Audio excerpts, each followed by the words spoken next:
Well, it's not very many times that the White House is totally open, and now it is. I have a firm, and I've fought for a long time against the individual who's currently in the White House with his philosophy of growing government even larger. We have a large deficit. We need to balance our budget. We need to give people more freedom and liberties, and that's something I fought for a long time. So I want to make sure whoever goes into the White House has that same philosophy that empowers the individual and not empower government. Gotcha.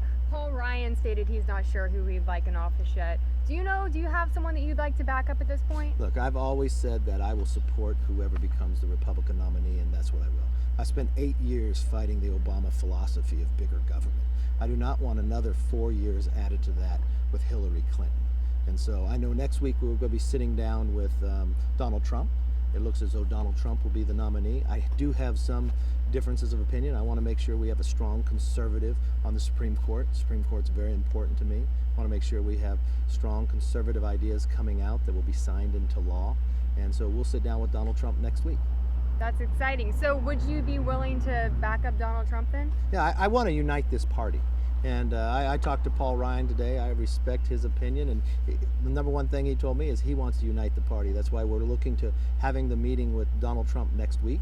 And I think you're going to find that America is going to unite with ideas, and that's what's most important, to have the right ideas. And that's why the House is working on an agenda of tax reform, health care reform, repealing Obamacare and replacing it. We're looking at for a strong national security, and also a war on poverty. And we've had 5 decades of it, and that's what I'm looking to also reform public housing here.